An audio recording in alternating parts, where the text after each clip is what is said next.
It's now finally time that we start storing our data in a more correct or realistic way. Because thus far, we either used the memory when we just stored the data in a variable in our Node program, and it was then even shared across requests, or we stored it in a file, and that's also not optimal because accessing files is pretty slow, especially as we start storing more and more data in them, and it's therefore not really something we would do in a real application. Instead, there you typically would use a database, which is a specific program that is built for storing data and for efficiently retrieving data too.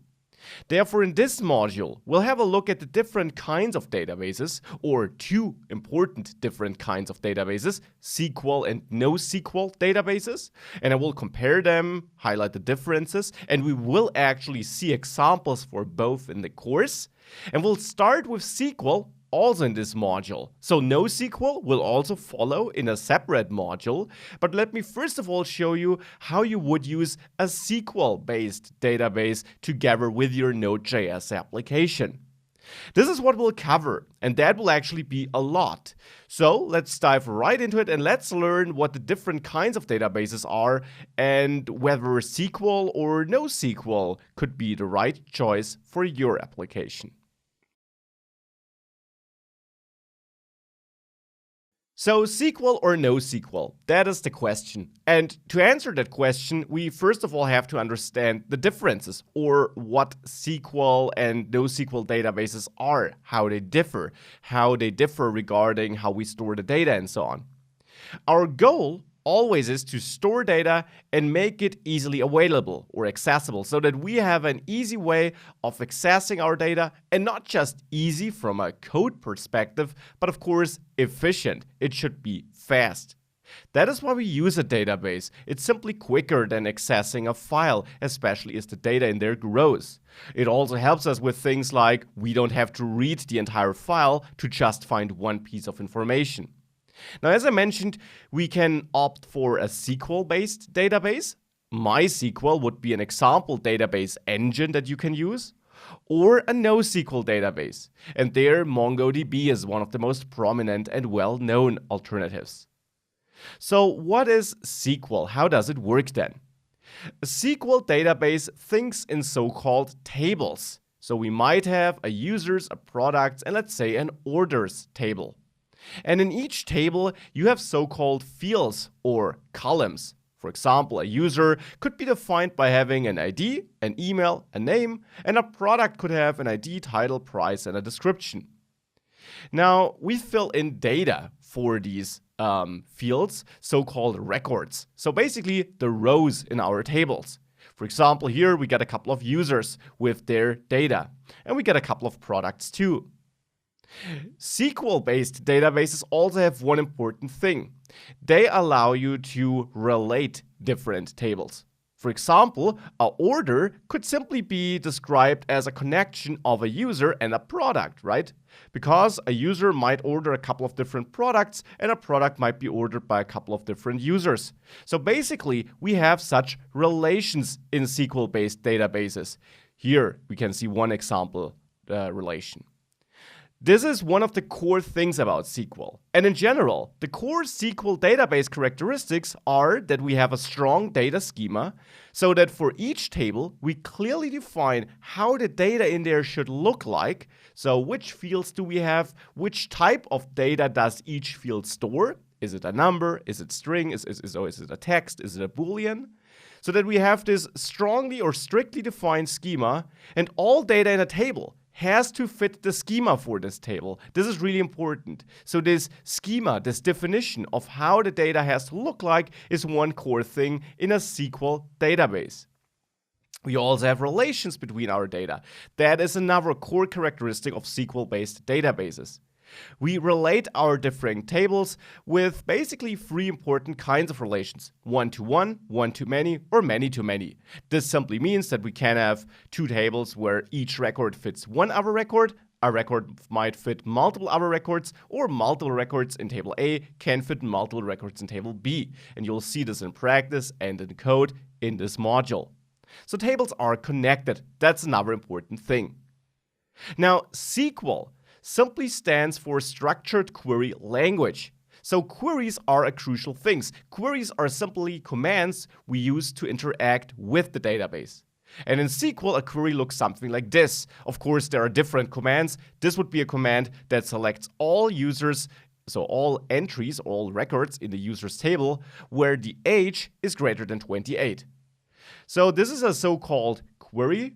We got a couple of keywords there, which are making up that SQL language. So the structured query language simply has these keywords. And then we insert some parameters or some data we connect with these keywords. This is how SQL works. Now let's have a look at NoSQL in the next lecture then. We had a look at SQL-based databases. Now it's time to have a look at NoSQL-based databases. Now the name NoSQL simply means that it doesn't follow the approach SQL follows. It also uses a different query language. But instead of having schemas and relations, NoSQL has other focuses or other strengths. So in NoSQL, we can still have a database. And we can give this database a name, shop, let's say. Now that's the same for SQL, by the way. There we also have databases. Now in SQL, we then had tables, users and orders, and maybe also products. These are just examples here. Now in NoSQL, tables are called collections. But you can think of them as tables, so as the table equivalent. But we call them collections in the NoSQL world. Now in a collection, we don't find records, but so-called documents, which look like this. And since we're working with JavaScript in this course here, we of course can kind of see that this looks a bit like a JavaScript object. So documents are very close to how we describe data in JavaScript, you could say. Now, that are the documents in our collections, and what you can already see here in the users collection example is that NoSQL doesn't have a strict schema. Here, we got two documents in the same collection, but the second document, manual here, does not have an age. And that is perfectly fine in NoSQL. You can store multiple documents with different structures in the same collection. Now, often you of course still try to have kind of a similar structure, but it's also not uncommon for some applications that you don't always have exactly the same fields available for the data you're storing in the database. And that is okay in NoSQL. You can definitely store documents which are generally equal, but where some fields might differ. One other thing is that in the NoSQL world, we got no real relations. Instead, we go for duplicate data. Now that simply means that if we have an orders collection here, we have a nested document, the user, which also is stored as a separate document with more details maybe in the users collection. And we don't connect it through some ID or behind the scenes setup relation. Instead, we simply duplicate data, to be precise, the data we need in the orders collection here. That of course means that if that data changes, we have to update it in multiple places if all these places need the latest update or the latest data change. But that can be okay because this on the other hand gives us the huge advantage that if we ever retrieve data, we don't have to join multiple tables together, which can lead to very long and difficult code and which can also impact performance. Instead, we can simply read the data from the orders collection and we probably got all the data we need to display on the orders page without having to reach out to other collections, and therefore this can be done in a super fast way. And that is one of the huge advantages of NoSQL. It can be very fast and efficient. So NoSQL characteristics in general are that we have no strong data schema, we can have mixed data in the same collection, no structure is required, and that we have generally no data relations. Now, we can relate documents in some way, and this is possible, and we will see how to work with connected data in the NoSQL module of this course. But generally, we have no or only a few connections, and instead try to copy data and have a collection with documents that work on their own. This is the difference.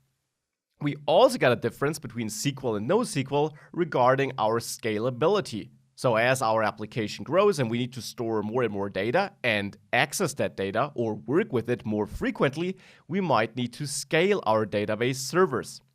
And we can differentiate between horizontal and vertical scaling.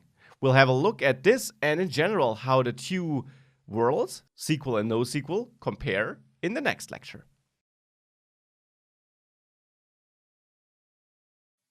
So we learned about SQL and NoSQL. Let's now compare them. And let's start with horizontal and vertical scaling. Because as I mentioned at the end of the last lecture, we often need to scale our database to keep up with our growing application with more and more users. Horizontal and vertical scaling are the two approaches we can use to scale our database. Now, what do they mean? Well, in horizontal scaling, we simply add more servers. And the advantage here, of course, is that we can do this infinitely. We can always buy new servers, be that on a cloud provider or in our own data center, and connect them to our database and split our data across all these servers. Of course, this means that we also need some process that runs queries on all of them and merges them together intelligently. So this is generally something which is not that easy to do, but this is of course a good way of scaling. Vertical scaling simply means that we make our existing server stronger by adding more CPU or memory or something like that. Especially with cloud providers, this is typically very easy. You simply choose another option from the dropdown, you pay more, and you're done. The problem here is that you have some limit. You can't fit infinitely much CPU power into a single machine. So these are the two ways we can scale. Now let's compare SQL and NoSQL regarding that and in general. Now in general, in SQL, we use schemas. We also have relations. These are two core characteristics. And data is typically distributed across many tables, which are then connected through relations. Now, regarding the scaling, it's important that horizontal scaling often is very difficult or even impossible due to the way SQL works. You can, of course, add more servers, but running them all on one shared data cloud, so to say, one shared database, is pretty difficult. Vertical scaling is easily possible. You can simply make your server stronger, but adding more servers can be very hard or even impossible, so definitely not trivial. So this is a problem possibly if we have multiple or thousands of read and write queries per second, then maybe our SQL database, especially if we do very complex joins between related tables, can reach limits or cannot be the best choice. NoSQL is schemaless and has only a few relations, if at all. The data is typically not distributed across multiple collections, but instead we work with merged or nested documents in an existing document, though we, of course, also have a couple of collections for the different features of our application typically. With NoSQL, horizontal scaling is easier. Still something where you have to know what you do, but there are cloud providers which do that for us, so we don't have to know the ins and outs of that. And in general, due to the way it works, with less connections and so on, this is possible. And therefore, we also get great performance for mass read and write requests, and NoSQL can be very performant in an application with high throughput. Now, this makes SQL look very bad, but the full truth is that it always depends on the kind of data you're storing. If you are storing where the relations are really important and where you want to have a split up across tables and where you want to have strong schemas, SQL can be perfect.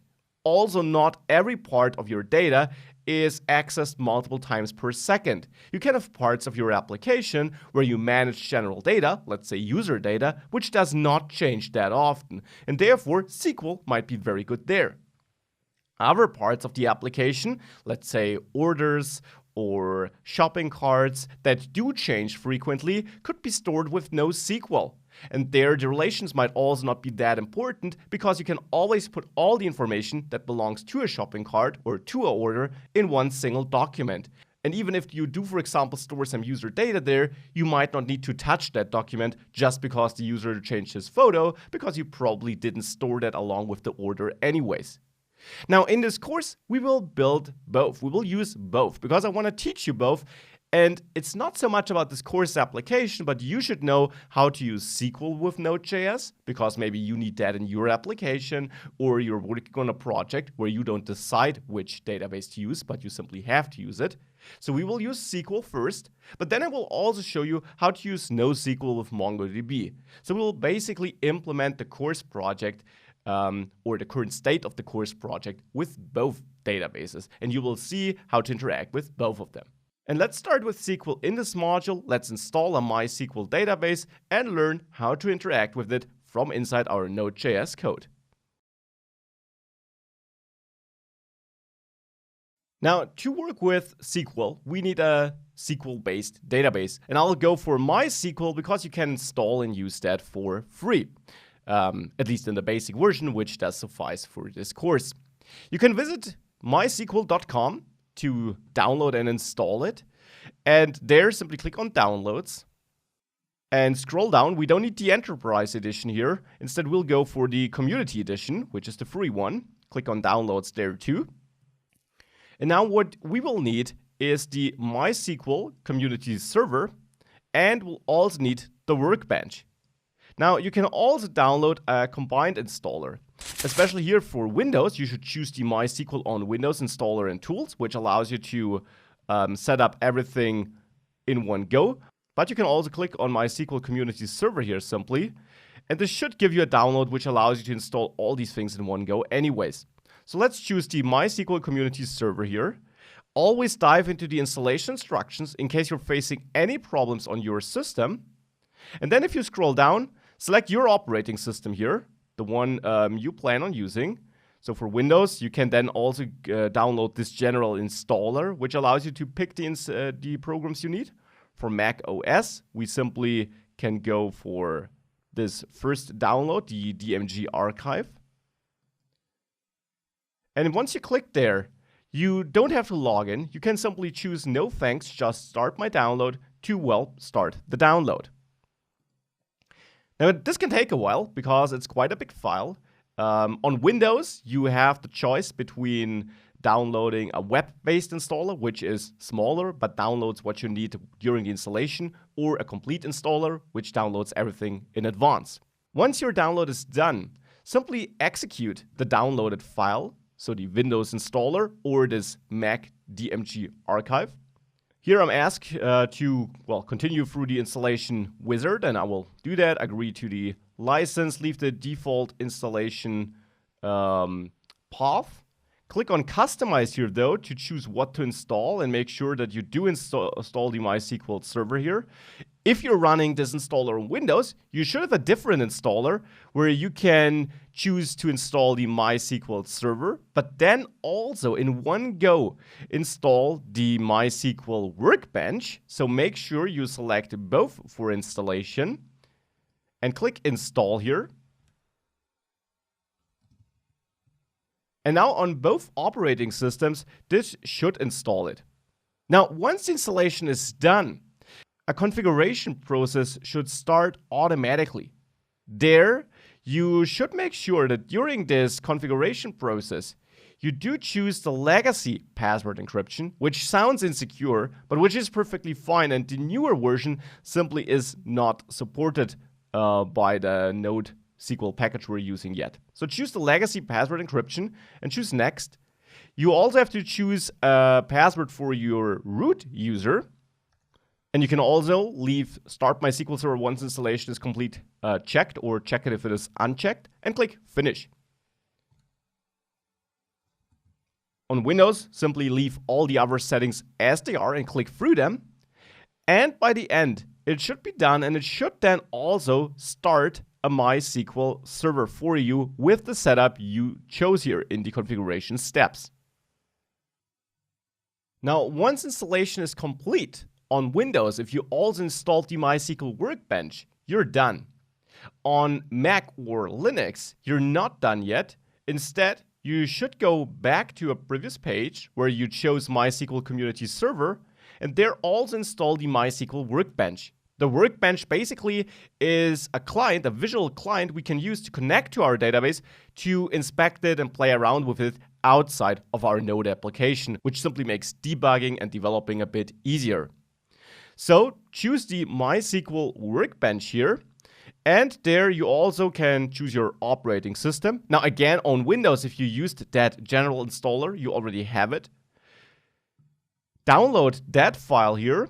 Again, you don't need to log in. Just start the download and wait for the download to finish so that you can again execute the, executable once it is done. Finish the installation process as instructed by the installer. And once you're done with that, you should be all good. You can now test your setup by starting the MySQL workbench you just installed. And then there, you should already see your MySQL instance running. If that is not the case, have a look at the attached document where I describe some common issues, or in general give you some links on how to make this work and how to bring this up. You just need to make sure that your MySQL server is running, and during installation you had a choice to check that it should always start with your system. On Mac, you can also open your system preferences, and there you should have the MySQL option where you can also stop and start the server. To connect to the database, simply click on that instance and now enter that root password you assigned during the installation. This should now allow you to connect to your SQL server instance like this. Now, once you enter the password, you should be connected to your database system. And right now, this is what you have, basically an empty window. And we won't work too much in that. We'll, of course, work with our database from inside our Node application. But this will allow us to conveniently look into our database from time to time and see what is stored. And one thing we can do already is we can go down to schemas here, which can be translated with database here, you could say. And there we can define a new schema, so a new database with which we'll work. And I'll name it Node Complete. You can name this whatever you want. And you can also leave the other settings here. And then on the bottom right, and I know it's small here, unfortunately, you can't zoom in, you can click Apply. Now, this will create a new database, you can say, with which we can interact later. You can leave all the default settings and simply click Apply here.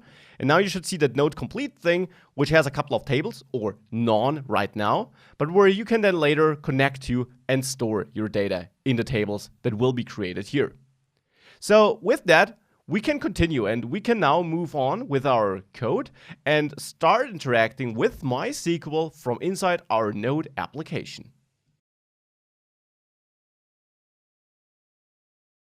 To use SQL or to interact with SQL from inside Node, we need to install a new package. And we do that with npm install, of course. npm install, and let me simply bring that up to make it easier to read. npm install -- save, because it will be a production dependency, one which is a crucial part of our application. And the name is MySQL 2. This is simply a later version of, MySQL 1, as you might guess, and it allows us to write SQL code and execute SQL code in Node and interact with a database. Now, with that installed, we made one important step forward towards using MySQL. The next step is that we need to connect to our database from inside our application. And for that, I will close my views here and go to the util folder we created in the past. There we have that path.js file in there, which we don't really use anymore. But we can also create a new file in here, the database.js file. And the name is totally up to you, by the way. In there, I want to set up the code that will allow us to connect to the SQL database and then also give us back a connection object, so to say, which allows us to run queries. For this, I'll first of all import that MySQL package and store it in a MySQL constant. So require MySQL 2 is the command I need here. And now there are two ways of connecting with a SQL database. One is that we set up one connection, which we can then use to run queries. And we should always close the connection once we're done with a query. And the downside is that we need to re-execute the code to create the connection for every new query. And there will be a lot of queries because we fetch data, we write data, we delete data. Creating new connections all the time quickly becomes very inefficient, both in our code and also regarding the connection to the database which is established and the performance this may cost. So a better way is to create a so-called connection pool. And by the way, you can learn way more about this package, its options regarding how to set up connections and so on in the official docs for this tool or for this package. And you find a link to those docs in the last lecture of this module. So to set up such a pool, I'll create a new constant pool. The name is up to you. And I'll use that MySQL object, and there I will call create pool. And there you also see that create connection we could use. Now, I don't want a single connection, but a pool of connections, which will allow us to always reach out to it whenever we have a query to run. And then we get a new connection from that pool, which manages multiple connections so that we can run multiple queries simultaneously because each query needs its own connection. And once the query is done, the connection will be handed back into the pool and it's available again for a new query. And the pool can then be finished when our application shuts down. So I will call create pool here, and I need to pass in a JavaScript object with some information about our database engine, our database host we're connecting to. For that, I'll first of all define the host, so the server IP address or name. And that is localhost because it's running on our local machine here. Then I need to define the username, and that by default is root. That was given to us during the configuration process. I also need to define the exact database name because this gives us access to a database server, but that server typically has multiple databases. And here our databases are our schemas. So we'll take the node complete database here. So that the value here simply is node complete. Now with that, we simply have to enter one more piece of information, and that is of course our password. So here enter password, and then I used this password. You should of course use the password you assigned during installation. This will create a pool, and now I can export this pool, and it will export it in a special way actually. I will call promise here, because this will allow us to use promises when working with these connections, which of course handle asynchronous tasks, asynchronous data, instead of callbacks. Because promises allow us to write code in a bit more structured way. We don't have many nested callbacks. Instead, we can use promise chains. And you will see what I mean in this module, of course. So now we can always import from the database.js file to get access to that pool and to the connections in there. And I can show this as an example by simply going to app.js, which will of course run when our application starts up. And there, let's simply import database, maybe store it in a constant named db, by requiring util database like this. So reaching out to that new database file we just created. This will then be the pool basically, or well, the pool which allows us to use a connection in it. And if I now use this, let's say here, I can run db, and now we got a couple of methods. One of them is execute, which allows us to execute queries. We also got query, but execute is a bit safer, so we'll use that. We can also end it, and we want to end it whenever our application is to shut down, but we don't shut our application down in this case here, so no need to call end here. Instead, we just want to connect or execute a command. And we can execute a command here by writing SQL syntax as a string. Now, of course, that means you need to know SQL. And I will teach you a very basic SQL here in this course. If you plan on using MySQL together with your Node app, you definitely also have to take a SQL course, which dives into all the depths of the SQL language, because that is far beyond the scope of this course, which is of course a Node course and not a SQL course. But what we could do here is we could select everything from products, and of course we have no products table yet, so let's quickly go back to our workbench, and here on tables, right click and click create table, and this gives you now the table editor. The name should now be products, and in there you can add new fields. Remember that schema thing? You add fields. So let's work on this and finish this and execute our first little code in the next lecture.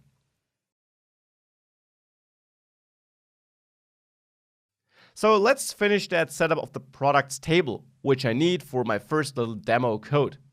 Here in the table editor, so to say, in the workbench, we can define how a product's entry should look like. For that, we first of all define the name of a field, ID, and the data type. And for the ID, an integer is fine. We can also check that it should be the primary key by which records in this table will be identified, that it must not be null, that it should be unique, that should definitely be the case, if it should hold binary data, which is not the case, if it's unsigned, so if it holds no negative values, which should also be the case because that should be an integer starting at 1 and then incrementing. Here, if it is zero fill, and for us important, if it's auto-incrementing, and that should be the case, because every new record should receive that automatically, and it should be a higher number than in the last record. Now, a product also typically has a title, and there I'll use a varchar, which is basically a string. I'll just define that it may be up to 255 characters long, and longer titles will simply be cut off. So that is something to keep in mind. It must also not be null, so we have to have a value in there, but I don't need any other setting here. For a product, I also want to have a price, and here I want to have a double so that we can enter decimal places. This must also not be null. I also want to have a description, which now will not be a varchar, but will be text. And if you're wondering which data types are available, that is exactly what I meant. You should definitely consult a full SQL course to learn more about the available data types and how to work with them. So here I got my text, which is simply a longer text than the varchar, which has a limitation. And I will have an image URL, which I'll also set to varchar 255, which means longer URLs also won't work. With that, I defined how my product should look like. You can leave everything else as it is, and then on the bottom right again, click on Apply here. It shows you the SQL statement it will execute, and you could execute this on your own, for example in Node, of course, to always create this new table. Here, we'll do it in the workbench, so click Apply, Close, and now on Tables, you see the new Products table. And if you click this icon here, on the very right, you can see the entries in there. By the way, you also see the SQL query that was executed to look into that. And that is pretty similar to the query we're executing here. So now that the table is set up, we just need to enter one dummy data so that we have something to fetch. And I will simply add a book here, with a price of, let's say, $12.99. Description, this is an awesome book, and also an image URL. Now, if you got problems copying a value in here, you simply have to type it manually. Copying also didn't work for me. Of course, you can also enter some dummy value and just live with no image being displayed. Now, let's also enter an ID here, though that should be auto-generated if you don't do it. Click on Apply in the bottom right, Apply here, Close, and now if you again click on this icon here, next to Products in the left column, you see that now this one element was added here. Now that we got a book in here, let's go back to our Node code, and there, we can now chain then. And now this is something provided by the fact that we're using promise here when exporting the pool. We now get back promises when executing queries, like this with execute. And promises have two functions, then and catch. Let's explore them in the next lecture. So we're executing a query here with execute on our pool, on the products table we just created, and I added then and catch. These are functions we can chain onto the result of the execute call, so they will execute on whatever this gives us back, and this whatever is our so-called promise. Now, a promise is a basic JavaScript object, not specific to Node. It's also available in JavaScript in the browser, which allows us to work with asynchronous code. Instead of using callbacks, which we could also use with the MySQL package, promises allow us to write more structured code. Because instead of having a nested anonymous function here as a second argument, we simply have a then block, which will then get the anonymous function to execute. Now the advantage is we can also write it like this, and now we have very readable code instead of having a nested code here. And that nested code especially becomes a problem if we have more and more asynchronous tasks depending on each other. Now we also don't just have then, we also have catch, and this also has a function which executes in case of an error. So for example, if the database connection fails or something like this. We get the error object here, and this is just a modern JavaScript syntax where we get one argument and then we handle it here. And I can simply log it with the console so that we at least see what the error was. Now we hopefully end up here, and we probably get an argument here too. Let's name it result for now, and let's also log result here then. And now let's see what we get. If I run npm start to bring up that server again, this immediately executes because it's part of the app.js file. And if we have a look at this, we see this is the object we got back. And in this object, we essentially also see the data that was retrieved here. The data we do get back has a format of an array with a nested array, where the first nested array seems to depict our data, the rows it fetched, and the second array seems to hold some metadata about the table we fetched it from. So result basically is an array with two nested elements, so we can also log out result 0 and result 1 here. And if we now save this and therefore our server restarts, we have almost the same output, but now it's not a nested array, but here we have the the first object we retrieved, the row we got, and then this ends here. Here's the closing square bracket, and then here we got the second log, so this is result 1, which with the metadata.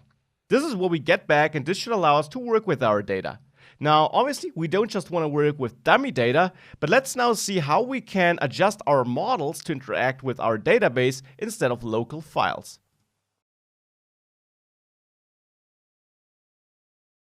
Now that we successfully connected our code to the SQL database, let's start working on the project. And for this, I'll remove this code in the app.js file, because this was just some testing code, not the real code we'll use. Instead, I of course want to work on my models here. Let's stay on the product model. There we right now already have an exported class, which we can instantiate, and where we then, for example, have a save method to create a new product. Now, even though we're still fetching product from our file for now, we also have our static methods for fetching data. And there we fetch data from our files. Now, we can do that, but of course this is not really the setup I want to use. I will still work with static methods for fetching data, but I want to fetch data from the database and not from a file. To do that, in my product.js file in the models folder, I don't need fs and path because I'll not work with files and paths anymore. I don't need to construct that path here at the top. We can leave the cart for now, but that functionality will be broken for the moment. I don't need my helper function here for getting products from a file because we'll not work with files anymore. I will still create a product like this, so I will leave that code as it is. However, I will delete my code for saving here. We'll overwrite this eventually. I will delete my code for deleting, for fetching, and for finding by ID. And I want to start with fetch all now. Here, I also don't want to work with callbacks anymore, but with promises. So I don't need that argument, the callback argument. I shouldn't need that in any of my functions here.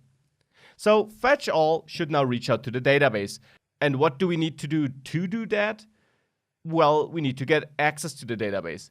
So let's import our pool object from the database.js file. So I'll create a new constant db and require database.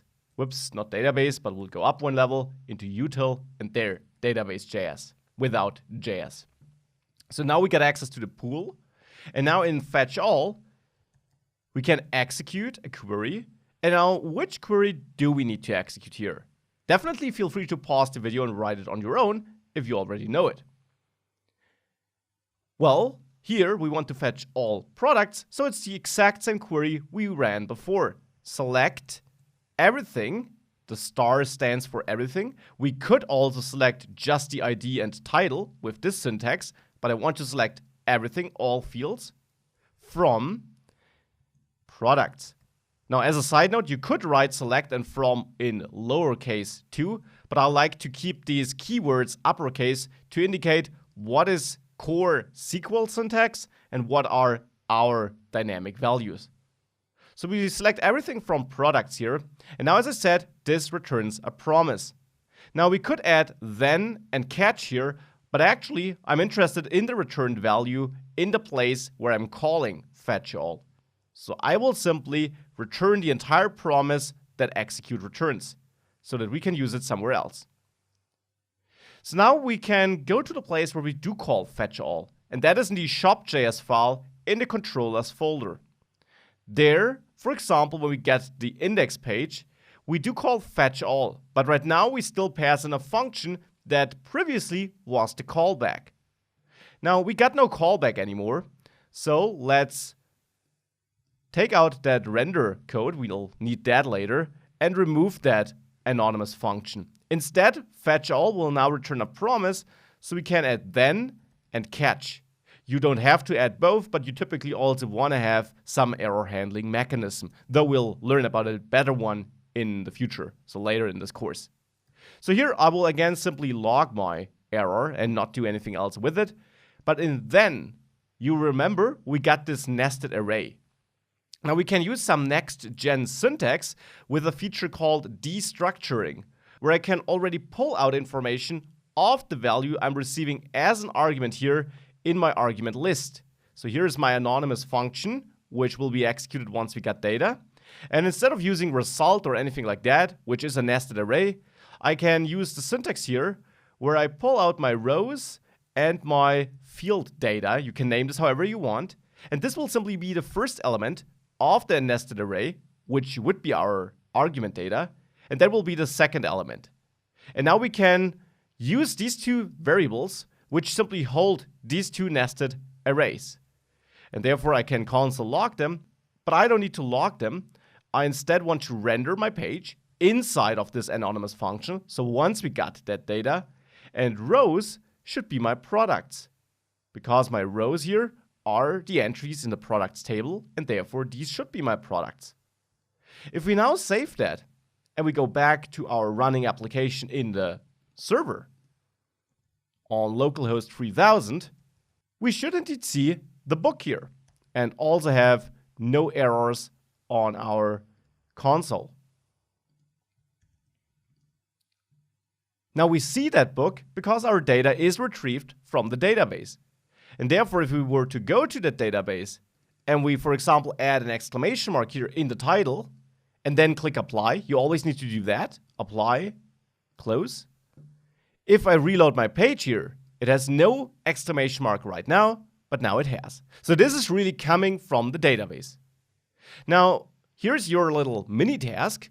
Also make sure you're fetching data from the database when loading the products page, which right now is broken or not working, because there we still try to reach out to a file which will not work. Try to fix this on your own before we then also start inserting documents or elements into the database. So right now our get products page is a bit broken, because there we still use fetch all in a way that, well, simply does not work. We don't have this callback approach anymore, so we have to remove that. And instead, we still want to render our view here in the end, but we can pretty much copy the code we have here on getIndex. And of course, you could also therefore refactor this to use a shared function. But there I now also have my then block and catch block, and I will simply replace the render function there to not render the index page, but the products page, and use the rows as products. By the way, you can of course get rid of that field data. You don't need to extract that because we're not using it. I just wanted to show you how you can extract the different elements of an array in the argument list already. With that, if you save this, the products page will also work again. Now that's all nice. What about add product? Let's tackle that next.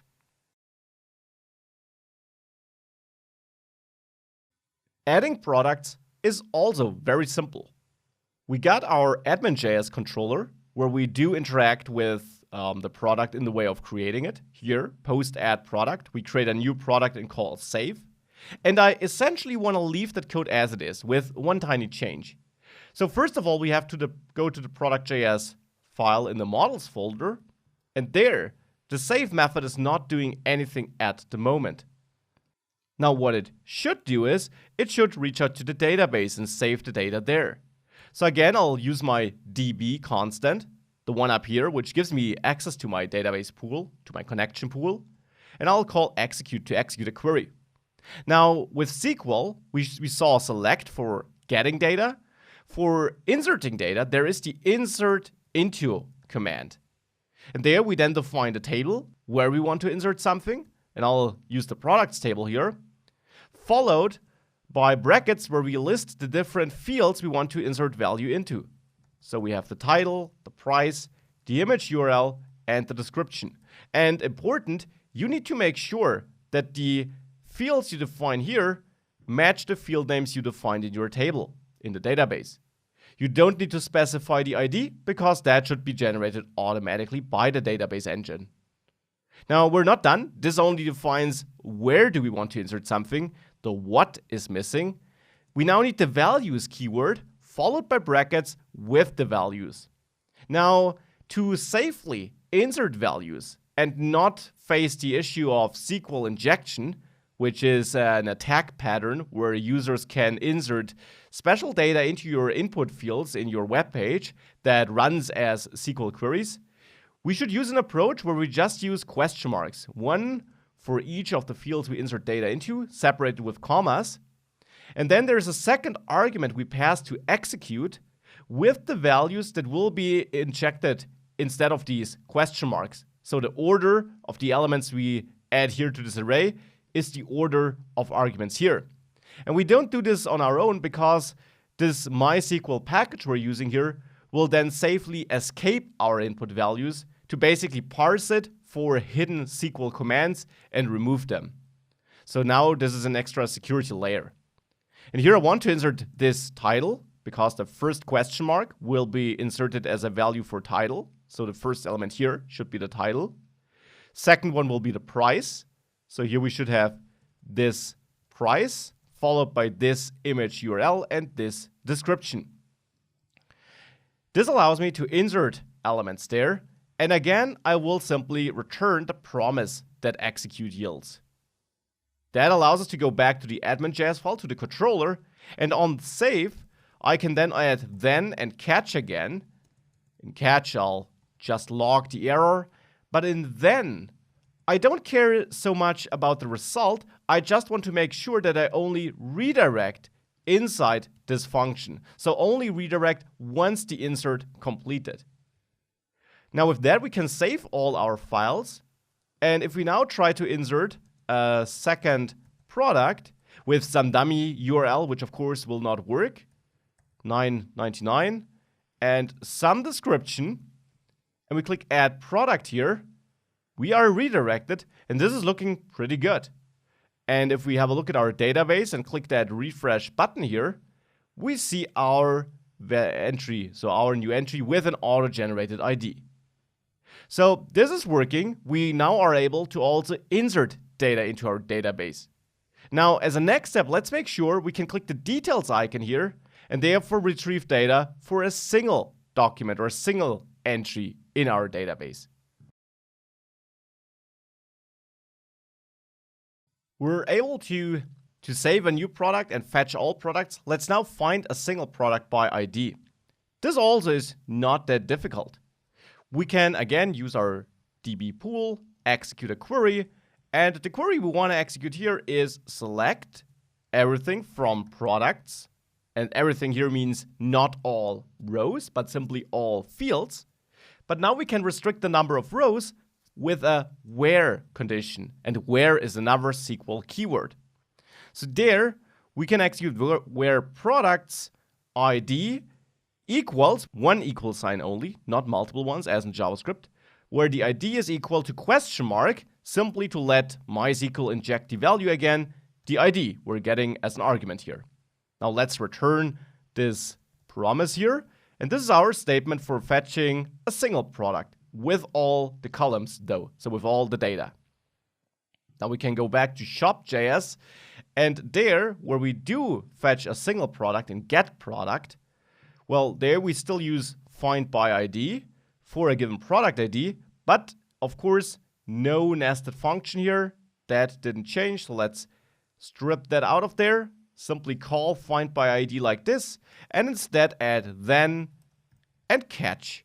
And in catch, we got our error, which we can output, and in then we got our product in the end. Or to be precise, we of course got the nested array where we know that the first element will be all the rows we got, and that will just be our product, or it should just be the product. Make sure to wrap that special syntax with the square brackets into parentheses. So now we just need the render function here and place it in this function we passed to then. And we're extracting the product here. We're passing it to our view here. Let's see if that works. If I now save this and I click on details, this failed. Now let's simply console log our product here to see why it failed. If I reload this page, here is what gets logged. And the reason why it failed is that product still is an array with one element only, but still an array. But the view simply expects one single object, not an array with one object. The solution is to simply pass the first element in that array. And we know that there will only be one element in that array. So now if I reload this page, we see the second product. I just didn't add an image for that, otherwise we would see that too. So this is working. We're able to fetch a single product too. Now, you could spend hours working on this application to add all the functionalities we need to add products to a cart, or to also interact with users, with orders. And we can do all of that with these SQL queries we're already writing here. The problem is the queries will get more and more complex the more complex our application logic becomes. And at some point we'll have to connect tables, because one thing we're not using right now are relations, because we only got one table. Now we can do all of that just with the MySQL package, and if you're a MySQL or a SQL master in general, you can definitely do that. For the rest of us, there is a way easier approach to that, which allows us to not write all these queries. We don't have to write any SQL code, but instead only work with native JavaScript objects that give us certain functionalities we need for connecting them, deleting them, adding them, and so on. We'll use another third-party package we can add to this application that makes our life a bunch easier. I just wanted to show you how you generally can add SQL and write your own queries. As a next step, we'll not write our own queries. Instead, we'll find an easier approach in the next module with SQLize.